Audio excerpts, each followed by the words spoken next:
अभिवादन आपका। मैं दुर्गेंद्र चौहान हूं। उत्तराखंड, उत्तर प्रदेश समेत 5 राज्यों के चुनावी गर्मी धीरे धीरे बढ़ रही है, बल्कि चुनावी तापमान तेज हो रहा है, बढ़ता जा रहा है। लेकिन जो पहाड़ी राज्य उत्तराखंड है, वहां कड़ाके की ठंड पड़ने के बाद भी राजनीतिक पारा काफी गर्म है। वहां के दो जो सीधे मुकाबला कांग्रेस और भारतीय जनता पार्टी के बीच में है, और कहीं कहीं अगर देखा जाए तो आम आदमी पार्टी मुकाबले को त्रिकोणीय बनाने की कोशिश कर रही है। कांग्रेस पार्टी सत्ता में वापसी के लिए पूरा जोर लगाए हुए है, और उसने एक तरीके से कैंपेन कमेटी का चेयरमैन हरीश रावत को बनाकर काफी कुछ स्थितियां काबू में कर ली हैं। कांग्रेस की उत्तराखंड में क्या रणनीति है, कैसे वो चुनाव लड़ेंगे, उन्होंने अभी कैंपेन भी लॉन्च किया है, कल प्रत्याशियों की सूची भी आ गई है। इन सब तमाम सवालों, तमाम मुद्दों, चुनावी रणनीति, कांग्रेस के रोड मैप, इन पर बात करने के लिए हमारे साथ कांग्रेस के वरिष्ठ नेता, राष्ट्रीय प्रवक्ता, जाने माने नेता प्रोफेसर गौरव वल्लभ हमारे साथ जुड़ गए हैं। गौरव वल्लभ जी, बहुत बहुत स्वागत, बहुत बहुत अभिनंदन, नमस्कार। गौरव वल्लभ जी के बारे में बता दूं कि राजनीति से पहले वित्त के प्रोफेसर गौरव वल्लभ जी रहे हैं। तमाम बड़ी बड़ी राष्ट्रीय और अंतर्राष्ट्रीय संस्थाओं से वो जुड़े हैं अभी भी। सीए, सीएस और गोल्ड मेडलिस्ट भी हैं, बहुत प्रतिभावान। और एक सबसे बड़ी बात आपको बता दूं कि टीवी पर वो विपक्ष के जो प्रवक्ता होते हैं, नेता होते हैं, इनके जो ऐसे तथ्यपरक सवालों से, तथ्यपरक जवाबों से ये लाजवाब कर देते हैं, दूसरों के पास जवाब नहीं होता। ऐसे है गौरव वल्लभ जी, बहुत बहुत स्वागत, पुनः अभिनंदन। गौरव जी, उत्तराखंड में आप डेरा जमाए हुए हैं और लगातार वहाँ रणनीति, नीति पार्टी को लेकर काफ़ी दिनों से काम कर रहे हैं, और अब तो आपने बिल्कुल एक तरीके से लश्कर ही वहीं डाल दिया है उत्तराखंड में। आप लोगों ने कल कैंपेन लॉन्च की, और उस कैंपेन में आपने कहा है कि 4 धाम 4 काम। तो मैं बारी बारी से आऊंगा कि भाई 4 धाम 4 काम वो क्या है।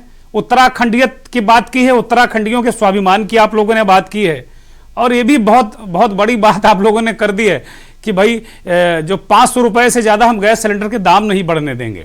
जबकि पैसे तो जो पेट्रोल पदार्थ का वो बीजेपी की सरकार जो केंद्र में है वो कहती कि भाई मेरे हाथ में ही नहीं, कोई सभी राज्य सरकारें कहती कि उनके हाथ में नहीं है। ये भी आपने अपने कैंपेन में कहा है। और 4 लाख लोगों को रोजगार की बात कही उत्तराखंड में, ये भी बहुत बड़ी बात है।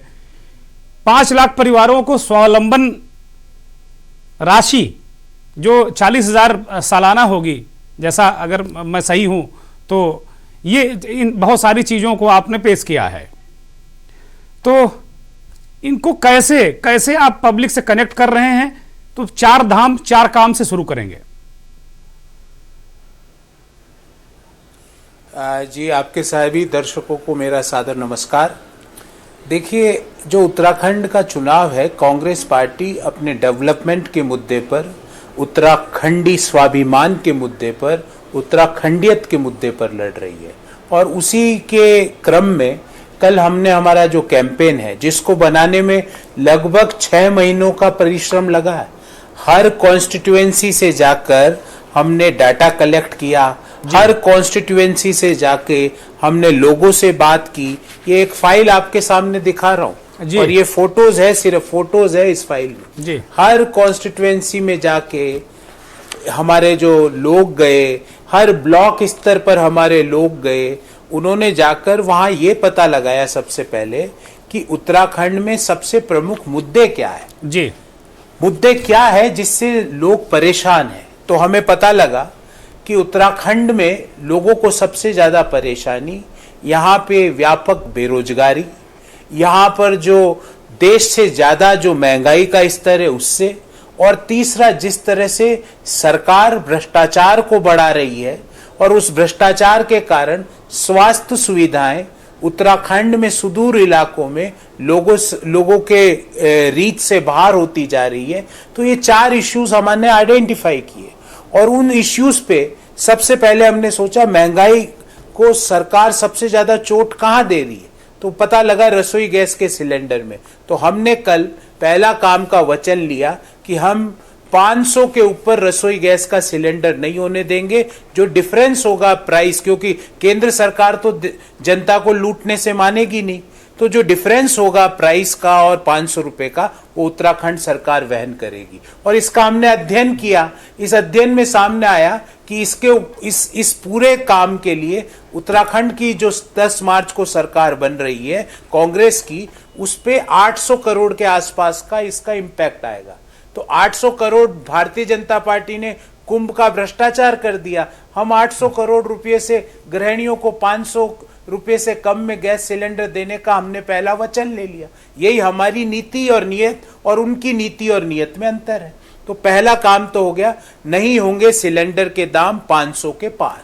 ठीक। दूसरा हमारा वचन यह है कि जिस तरह से देश से ज्यादा बेरोजगारी उत्तराखंड में है, पिछले साल तो उत्तराखंड देश में बेरोजगारी में देश में नंबर 1 आ गया था। उत्तराखंड की सरकार ने, इस डबल इंजन की धुआं छोड़ू सरकार ने उत्तराखंड वासियों को और उत्तराखंड प्रदेश को 2 जगह नंबर 1 कर दिया, एक तो बेरोजगारी में और एक महंगाई में। तो जब बेरोजगारी की हमने समस्या को, और उस समस्या से डायरेक्ट इंपैक्ट है पलायन की समस्या, तो उसके लिए हमने ये वचन दिया है कल कि जो 10 मार्च को सरकार बन रही है वो 4 लाख नए रोजगार का सृजन करेगी। एक तरफ तो उत्तराखंड की मौजूदा 3 तिगाड़ा काम बिगाड़ा सरकार है, जिसमें 57,000 वैकेंसीज सरकारी पदों की खाली पड़ी है। एक तरफ कांग्रेस 10 मार्च से जो सरकार बन रही है वो 4 लाख रोजगार का सृजन करेगी। कहां करेगी? हम नए उद्योग धंधे उत्तराखंड में स्थापित करेंगे।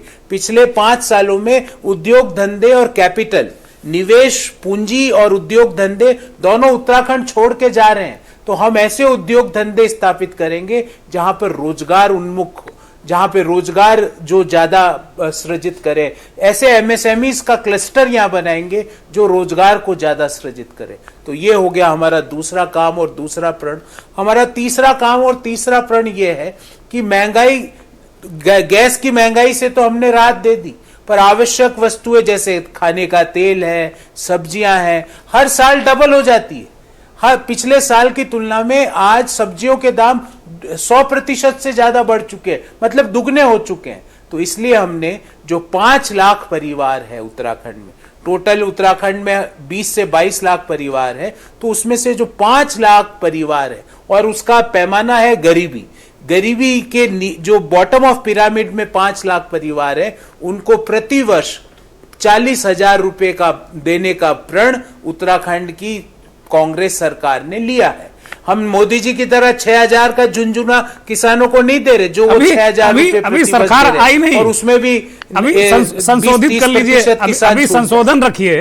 आपने कहा ना कि कांग्रेस की सरकार ने किया है, अभी सरकार आई नहीं है, आप कंटिन्यू कर सकते हैं। मैं भाई साहब बहुत कॉन्फिडेंस से बोल रहा हूं क्योंकि लोगों ने मन बना लिया जी। हो सकता है आपको रिजल्ट का इंतजार हो, पर जो जिस तरह से लोग हमारे साथ जुड़ रहे हैं, मुझे तो नतीजा पहले ही दिख रहा है कि भारी बहुमत से कांग्रेस की सरकार बन रही है। इसलिए तो हम तैयारी कर रहे हैं, इसीलिए तो इतनी माइन्यूट डिटेल आपको बताने की मैं कोशिश कर रहा हूं, क्योंकि मुझे पता है सरकार बन गई है, बस नतीजा आना बाकी है औपचारिक रूप से। पर मेरे को नतीजों का इंतजार करने की जरूरत नहीं है, मुझे तो पता है कि कांग्रेस की, इसलिए मैं इतने कॉन्फिडेंस से बोल रहा हूं कि 40,000 5 लाख परिवारों को देंगे। और चौथा और अंतिम काम जो हमने प्रण लिया है वह यह है कि सुदूर इलाकों में, पर्वतीय इलाकों में, जहां कोई आदमी, वृद्ध, घर का बुजुर्ग, कोई घर का बच्चा, घर की महिला, भाई कोई बीमार हो जाता है तो उसको नीचे चल के कोई शहर में आना पड़ता है। हमने प्रण लिया हर गांव हर द्वार स्वास्थ्य सुविधाएं मुहैया कराने का काम 10 मार्च से कांग्रेस की सरकार करेगी। ये प्रण है हमारा, और ये 4 धाम 4 काम उत्तराखंडी स्वाभिमान, यार पूरा के पूरा, और इसको बनाने का एक बहुत अथक परिश्रम से ये चीजें बनी। मैंने आपको कहा 6 महीने का इसमें परिश्रम लगा। देश के जाने माने अर्थशास्त्री, अंतर्राष्ट्रीय अर्थशास्त्रियों से, पॉलिसी मेकर से, पूर्व सरकारी जो अधिकारी है उनसे विचार विमर्श करके कि भाई क्या ये चीजें हो भी सकती है ना, तो उत्तराखंड के जो 56,000 करोड़ का बजट है उसमें से 700 करोड़ क्या हम हमारी माताओं और बहनों के लिए खर्च नहीं कर सकते? उत्तराखंड का जो 56,000 करोड़ का बजट है उसमें से क्या 2,000 करोड़ रुपए अलग करके 5 लाख परिवारों को 40,000 रुपए नहीं दे सकते? बिल्कुल दे सकते हैं। इसलिए हमने हर घर हर द्वार स्वास्थ्य सुविधा, उसके लिए हम बाइक एम्बुलेंस होंगे, ड्रोन के जरिए हम मेडिकेशन पहुंचाएंगे, ड्रोन के जरिए डॉक्टर इलाज करेगा, तो हर गांव हर द्वार स्वास्थ्य सुविधा, सिलेंडर के दाम नहीं होंगे 500 के पार, 5 लाख परिवारों को 40,000 रुपए प्रतिवर्ष और 4 लाख रोजगार का सृजन। पूरी ब्लूप्रिंट तैयार है और सरकार बनने के बाद कैबिनेट की पहली मीटिंग में इन 4 काम पे हस्ताक्षर होंगे। प्रोफेसर साहब, आम आदमी पार्टी कहती है कि भाई आप और बीजेपी कॉपी पेस्ट करते हैं। लगभग जो तरीका है, जैसे आपने सर्वे कराया, आम आदमी पार्टी करे कि भाई वो भी सर्वे कराते हैं, जनता से पूछते हैं। जो जितनी सारी आपने बातें बताई, आम आदमी पार्टी भी वहां पर चुनाव लड़ रही है, वो कह रही है कि भाई कांग्रेस और बीजेपी ये सिक्के के दोनों एक ही पहलू हैं। जो हमारी योजनाएं, जो जन उपयोगी योजनाएं हम ला रहे हैं, उनको कॉपी पेस्ट कर लेते हैं प्रोफेसर साहब। अब प्रोफेसर साहब तो भले आदमी हैं, पढ़े लिखे हैं, अर्थशास्त्री हैं, अगर वो बात इतने सारे रोजगारों की करेंगे, उत्तराखंड में उद्योग धंधों की करेंगे, तो लोगों को हजम नहीं होगी। कोई नेता अगर ये बात कह दे तो आदमी हंसी में उड़ा देगा, लेकिन प्रोफेसर साहब जो वित्त के जानकार हैं और पढ़े लिखे व्यक्ति हैं, देश में उनका अपना नाम है, और वो अगर ये बात करें कि भाई यहाँ उद्योग धंधे लगाएंगे, तो 2000 से अब तक उद्योग धंधे लगे नहीं, बल्कि पहाड़ों से 60% लोगों का पलायन हो गया। और चाहे वो कुमाऊं की जो HMT की फैक्ट्री हो, वो बंद हो गई, नारायण दत्त तिवारी ने वहां स्थापित किया था। बहुत बड़े नेता थे उत्तराखंड के, उत्तर प्रदेश के भी, कई बार वो मुख्यमंत्री रहे। तो ये आम आदमी पार्टी का ये जो आरोप है आप दोनों पर कि सिक्के के दोनों एक ही पहलू हैं, और आप लोग तो उनकी योजनाओं को कॉपी पेस्ट करके जनता के सामने प्रस्तुत कर रहे हैं, इसे कैसे फेस करेंगे आप?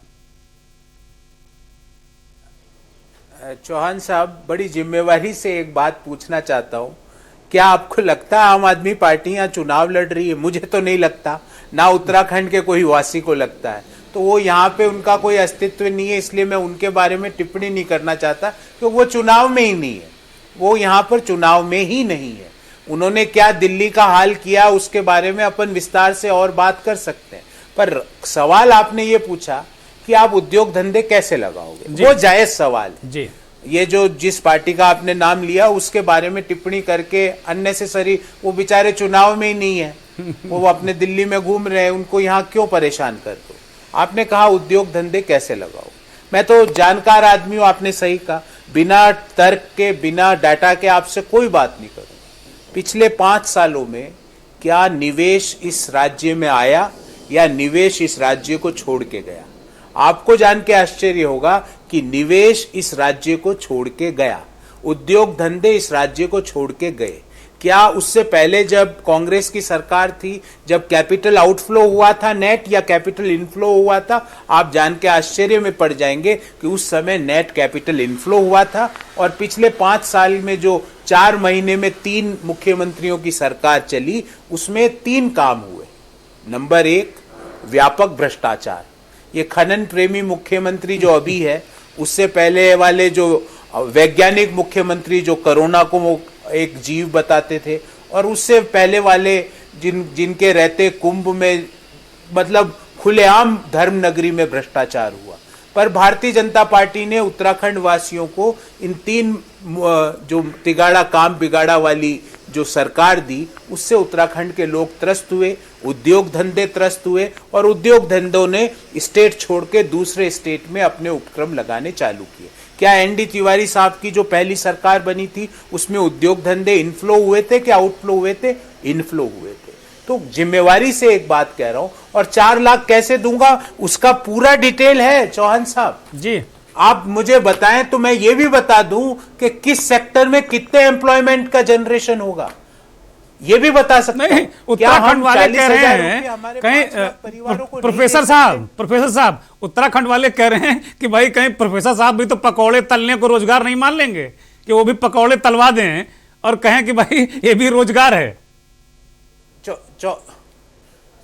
चौहान साहब, कुछ बातें आदरणीय प्रधानमंत्री जी के लिए ही रहने दीजिए, क्योंकि वो उन्हीं के शब्द है कि गटर गैस से चाय बना लो, पकोड़े तल के रोजगार ले लो, वो सब रोजगार के उनके हैं। मैं जब रोजगार की बात करता हूं तो बहुत सीरियसली आईटी सेक्टर की बात करता हूं, एमएसएमईज की बात करता हूं, फार्मास्यूटिकल क्लस्टर्स की बात करता हूं, किस तरह से उत्तराखंड को और जो आयुर्वेदिक और टूरिज्म सेक्टर में किस तरह इस क्षेत्र में और रोजगार ला सके, उसकी बात करता हूं। ये इस तरह की बात करके जो हमारे युवा वर्ग है, वो प्रधानमंत्री जी उनकी मजाक उड़ा सकते हैं। ना तो मेरे में इतना साहस है, ना मेरी ऐसी सोच है। रही बात कि आप मेरा सवाल आपसे है, हालांकि आज आपका प्रोग्राम है, मैं आपसे सवाल नहीं पूछना चाहिए, पर क्या हम 2000 करोड़ रुपए 56,000 करोड़ के बजट में से उन लोगों को नहीं दे सकते जो महंगाई के कारण उनका खाना पीना बाधित हो चुका है? और ये मैंने आपको फोटोएं दिखाई जी, लोगों की फोटोज देखिए आप, ये 6 महीने का काम है पूरा। एक एक ब्लॉक में जाके हमने लोगों से बात की, वार्ता की, लोग खाने पीने में कटौती कर रहे हैं क्योंकि पैसा नहीं है, क्योंकि बेरोजगारी है, क्योंकि बीमारी में सरकार ने कोरोना में लोगों का हाथ नहीं पकड़ा, लाशें तैरती हुई दिखी देश में। तो ये एक व्यापक एक दृष्टि पत्र है जिसमें हमने ये कहा कि क्या 2000 करोड़ रुपए हम उन परिवारों को नहीं दे सकते जो आज गरीबी के कारण, जो सरकार की डबल इंजन की धुआं छोड़ू सरकार की गलत नीतियों के कारण, भ्रष्टाचार के कारण उनका जीवन दुर्भर हो चुका है। क्या उनकी मदद करना, उनका हाथ पकड़ना गलत है? अगर 56,000 करोड़ में से अगर 2000 करोड़ उन लोगों को नहीं दे सकते तो लानत है ऐसे 56,000 करोड़ के बजट पे। क्या 750 करोड़ रुपए 56,000 करोड़ के बजट में से मात्र 1.1% उन महिलाओं के लिए नहीं कर सकते जो आज रसोई गैस की बढ़ती कीमतों के कारण लकड़ी फूंक रही है? क्या उनका हक नहीं है प्रदेश के संसाधनों पर? तो 1.1% तो फिस्कल इंपैक्ट आएगा रसोई गैस का, 3% फिस्कल इंपैक्ट आएगा जो 5 लाख परिवारों को 40,000 रुपए प्रतिवर्ष देने की बात है, जो 4 लाख रोजगार है उसकी पूरी ब्लूप्रिंट तैयार है, और स्वास्थ्य सुविधाएं हर गांव हर द्वार पहुंचाने के लिए मॉडर्न टेक्नोलॉजी, जिसमें बाइक एम्बुलेंस, ड्रोन डॉक्टर्स, अध्ययन किया है, एक दुनिया के सर्वश्रेष्ठ पब्लिक हेल्थ एक्सपर्ट्स की राय ली है कि भाई सुदूर इलाकों में दवाई कैसे पहुंचाई जाए, सुदूर इलाकों में डॉक्टर इमीडिएटली कैसे पहुंचे। तो ड्रोन डॉक्टर का एक कॉन्सेप्ट जो यूरोपियन देशों में चल रहा है, वहां के लोगों से बात करके एक कंप्लीट प्लान किया गया, और उसके बाद 4 धाम 4 प्लान जो हमारा उत्तराखंडी स्वाभिमान कैंपेन है उसको लॉन्च किया गया। तो कैंपेन लॉन्च तो कर दिया, कैंपेन की रूपरेखा सरकारें बाद में बनाती है, पर मैं आज आपको 10 मार्च से पहले ही दे रहा हूं, क्योंकि डिस्कशन, डेलिब्रेशन, व्यापक डिबेट के बाद ये सारी चीजों को किस तरह क्रियान्वित किया जाएगा उसकी पूरी जानकारी मेरे पास है। आप कुछ भी सवाल पूछना चाहें तो मैं आपके हर सवाल का उत्तर देने के लिए तैयार हूं। सहमत हूं। आपने जो तर्क दिए, जो तथ्य दिए, उससे कहीं हद तक मैं सहमत हूं निश्चित तौर पर। अब अगले सवाल की तरफ बढ़ते हैं जो बेहद महत्वपूर्ण है। आपकी पार्टी के नेता प्रियंका गांधी उत्तर प्रदेश में कहती हैं कि लड़की हूं, लड़ सकती हूं, और नारी स्वाभिमान की बात करती, बहुत अच्छी बात है। मैं बहुत प्रसन्न हुआ कि भाई लड़की हूं, लड़ सकती हूं, एक नारा दिया गया, और कांग्रेस पार्टी ने उत्तर प्रदेश में 40% टिकट महिलाओं को दिए। कथनी करनी में कोई अंतर नहीं, बहुत अच्छी बात है। लेकिन क्या दूसरे प्रदेशों में ये क्यों नहीं लागू किया? उत्तराखंड में जो अभी तक सूची आप लोगों की, मुझे जहां तक जानकारी, 64 उम्मीदवार घोषित हो चुके हैं आपके, उसमें कितने % महिलाएं हैं प्रोफेसर साहब? जरा इसका भी जानकारी दर्शकों को, उत्तराखंडियों को दे दीजिए कि भाई आपने उत्तराखंड की महिलाएं क्या राजनीति में आने लायक नहीं हैं? आपने इतना कम टिकट लोगों को क्यों दिया? जायज और महत्वपूर्ण सवाल है, मैं वो जवाब देना चाहता हूं जी। देखिए, अगर हम पॉलिसी लेवल पर देखें तो कांग्रेस का हर वर्कर, हर नेता मानता है कि 40% प्रतिनिधित्व हर राज्य में होना चाहिए, इसमें कोई दो राय नहीं। और उत्तर प्रदेश में प्रियंका गांधी जी के नेतृत्व में 40% दिया जा रहा है और सारे राज्य निरंतर रूप से इस 40% की तरफ अग्रसर होंगे और उत्तराखंड भी हो रहा है। मैं आपके दर्शकों की जानकारी के लिए बताना चाहता हूं कि उत्तराखंड में पिछली बार जितनी महिलाओं को कांग्रेस ने टिकट दिया, इस बार उससे कई ज्यादा हम महिलाओं को नेतृत्व में आने का उनको आग्रह करेंगे। ये एक निर्णय हुआ है। पर आपका सवाल कि क्या 40% उत्तराखंड में इस बार से हो रहा है, मैं कह रहा हूं कि उत्तराखंड में पिछली बार से हम ज्यादा महिलाओं को नेतृत्व में उनकी प्रदान कर रहे हैं, नेतृत्व करने के लिए अवसर प्रदान कर रहे हैं और निरंतर रूप से इसको बढ़ाएंगे। देश के सारे राज्य निरंतर रूप से इसको बढ़ाएंगे और Congress at a policy level, एक हम कहेंगे विचार लेवल पर इस 40% से सहमत है। हर राज्य में और पूरे देश में हम हमारी जो महिलाओं की भागीदारी है राजनीति में, उसको बढ़ाने का काम करेंगे। पर पिछली बार से ज्यादा और काफी ज्यादा, सब्सटेंशियली ज्यादा उत्तराखंड में जरूर देंगे।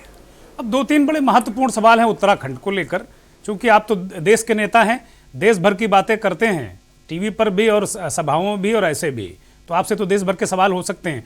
लेकिन चूंकि आजकल आप उत्तराखंड में डेरा डाले हुए हैं और प्रण लेकर आपने आज पहले ही के न्यूज़ पर घोषणा कर दी कि सरकार बन गई, तो हम के न्यूज़ के दर्शकों को भी ये कह रहे हैं कि भाई एक जिम्मेदार नेता ने कांग्रेस पार्टी की ये घोषणा कर दी है। आज बिना चुनाव हुए ही आपने घोषणा कर दी कि भाई 10 तारीख को हम आ रहे हैं। ये आपका कॉन्फिडेंस हो सकता है, आपने मेहनत की है, तो उसका जब जो मेहनत करता है उसके अंदर कॉन्फिडेंस होता है प्रोफेसर साहब, और आपके अंदर वो झलक रहा है, चेहरे पर मुझे दिख रहा है, क्योंकि आप उत्तराखंडी वाली टोपी भी आपने लगा ली है। मुझे लगता है शपथ ग्रहण की तैयारी कर रहे हैं, उत्तराखंडियत में बिल्कुल कण-कण में आप समा गए हैं। चार काम और उत्तराखंडी स्वाभिमान, दिमाग के एक तरफ 4 धाम 4 काम, सर के दूसरी तरफ उत्तराखंडी स्वाभिमान, और यही हमारा कैंपेन है। और ये कैंपेन बनाने का हमने एक साइंटिफिक मेथड लिया जी, और उससे हम इस नतीजे पर पहुंचे और ये कर रहे हैं हम। 10 मार्च को पहली कैबिनेट में चारों जो हमने काम है उस पे दस्तखत, पहला दस्तखत मुख्यमंत्री का इस चारों काम पे होगा, ये मैं आपको पूर्णतः विश्वास दिलाता हूं। उत्तराखंड के लोगों, आपने कह तो दिया कि मुख्यमंत्री आपका बन रहा, सरकार आप बना रहे हैं, लेकिन उत्तराखंड वालों को और देश को ये तो बता दीजिए के न्यूज पर कि आपका चेहरा कौन है मुख्यमंत्री का।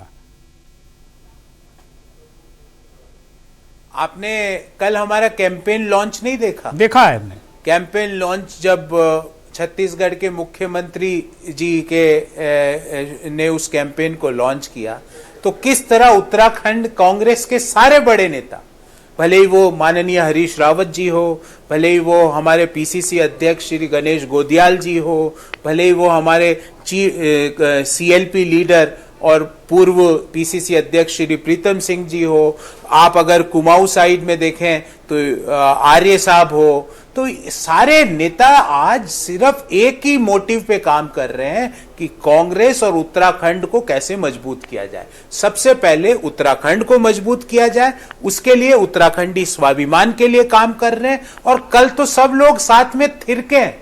आपने इससे ज्यादा एक यूनिटी क्या दिखा सकती है कांग्रेस पार्टी कि सारे बड़े नेता साथ में बैठ के कैंपेन लॉन्च कर रहे हैं और कैंपेन के थीम सॉन्ग पे साथ में थिरक रहे हैं। इससे ज्यादा यूनिटी मुझे नहीं लगता कोई भी राजनीतिक दल में हो सकती है। आप चतुर प्रवक्ता हैं, आप बेहद चतुर प्रवक्ता हैं, सवाल को आपने घुमा दिया। आप बेहद चतुर प्रवक्ता हैं, बधाई आपको, शुभकामनाएं। आपने सवाल को घुमा दिया।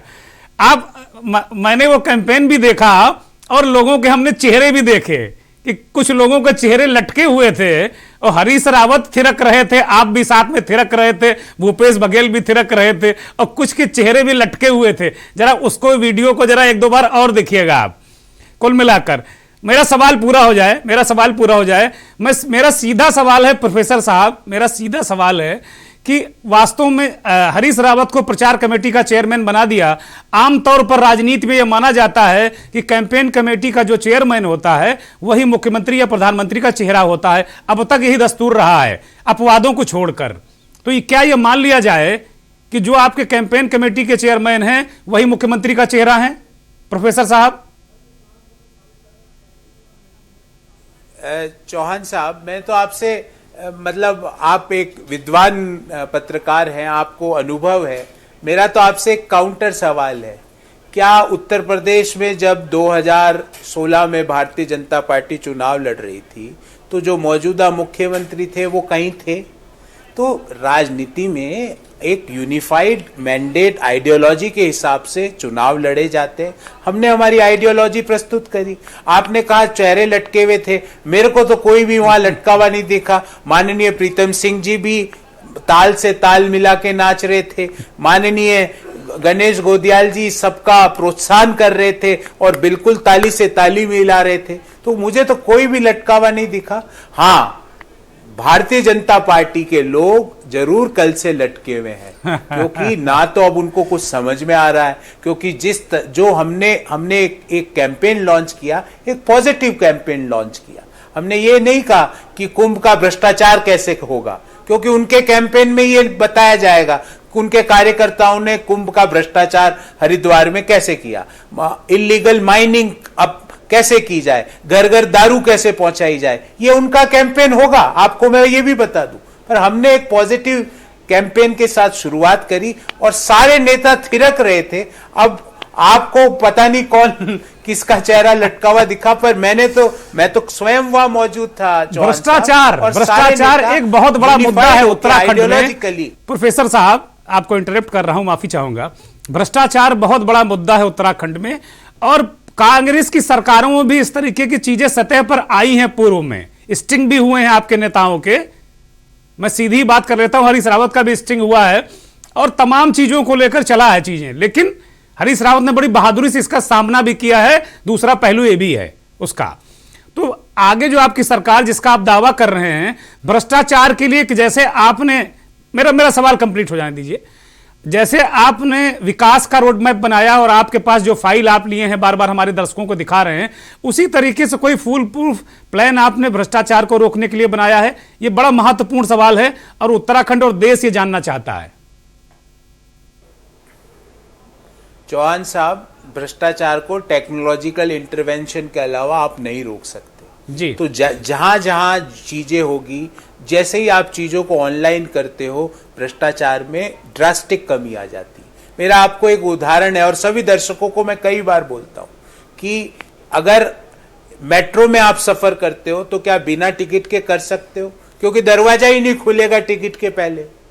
तो भ्रष्टाचार अपने आप ही रुक गया।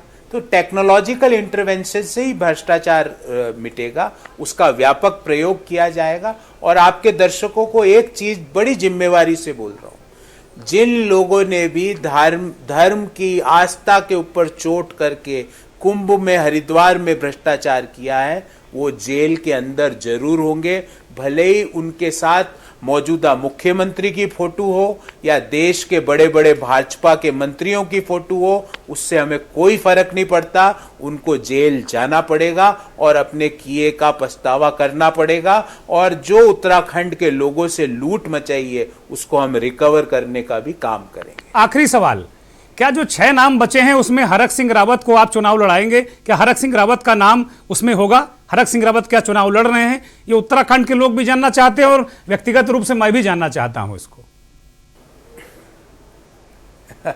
चौहान साहब, पहले आप पूछते थे, अगर मैं कल आपसे मिलता तो आप पूछते कि माननीय हरीश रावत जी भी लड़ेंगे क्या, तो रात में उनका अनाउंसमेंट हो गया। तो 4-6 घंटे और इंतजार कर लीजिए, आपको पता लग जाएगा। क्योंकि कंसेंसस से सारे काम हो रहे हैं, किसी के दबाव में कोई काम नहीं हो रहा है। कंसेंसस से एआईसीसी और लोकल जो पीसीसी की लीडरशिप साथ में बैठ के कंसेंसस से एक एक सीट पर सारे संभावित प्रत्याशियों के प्लस और माइनस का गुना भाग करके प्रत्याशियों का चयन कर रही है। 6-8 घंटे और रुक जाइए। बहुत शुक्रिया, 6 नाम बहुत शुक्रिया हमसे बात करने के लिए, अपना कीमती समय हमें देने के लिए बहुत बहुत शुक्रिया प्रोफेसर गौरव वल्लभ जी, आपका बहुत शुक्रिया। तो ये प्रोफेसर गौरव वल्लभ थे, कांग्रेस के राष्ट्रीय प्रवक्ता, और उत्तराखंड में इन्होंने दावा कर दिया कि भाई 10 मार्च अब केवल औपचारिकता बची है, उत्तराखंड में कांग्रेस की सरकार आ गई है। 10 मार्च का इंतजार आप भी कीजिए और मुझे भी रहेगा। नमस्कार।